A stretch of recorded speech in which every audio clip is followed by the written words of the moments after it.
Tsunami எப்படி உருவாகுதுன்னு மொத்த டீட்டெயிலும் இந்த வீடியோவில் பார்க்கலாம்.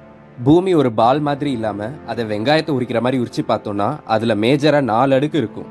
அதில் மேலே இருக்கிற அடுக்கு தான் சுனாமி உருவாகிறதுக்கு காரணம். அதுக்கு மேலே தான் நம்ம நின்றுட்டு இருக்கோம். அதுக்கு பேர் டெக்டோனிக் பிளேட் அப்படின்னு சொல்லுவாங்க. இந்த டெக்டோனிக் பிளேட் ஒரு முட்டை மாதிரி கண்டினியூஸாக இல்லாமல் அந்த முட்டையில் கிராக் விழுந்தா எப்படி இருக்குமோ அந்த மாதிரி பல பீஸாக பூமி மேலே அமைஞ்சிருக்கு. இந்த பிளேட்ஸ் எல்லாமே ரொம்ப ஸ்லோவாக நவுந்துட்டே இருக்கும்.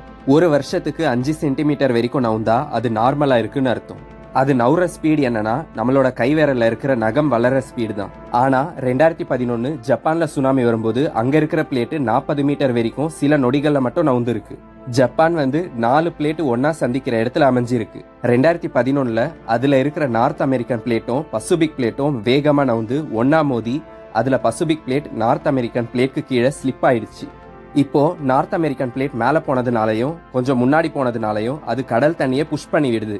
இதுதான் நம்ம பார்த்த சுனாமி. அப்போ ஏற்படுற வைப்ரேஷன் தான் நிலநடுக்கம். இந்த பிளேட்ஸ் எல்லாம் நார்மலா மூவ் ஆகும்போது நம்மளால அதை உணர முடியாது.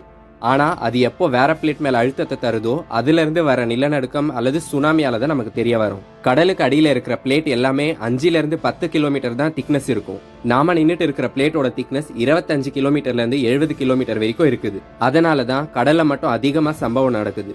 சரி, அந்த பிளேட் எல்லாம் எதுக்கு நவுறுது அப்படின்னு கேட்டீங்கன்னா, அந்த டெக்டோனிக் பிளேட்க்கு கீழே 2வது அடுக்குல மக்மா அப்படின்னு சொல்லப்படுற உருகி இருக்கிற பாறைகள் இருக்கு. அந்த மக்மா தண்ணி மாதிரியும் இல்லாம கல்லு மாதிரியும் இல்லாம லாவா மாதிரி ஒரு பேஸ்ட் மாதிரி இருக்கும்.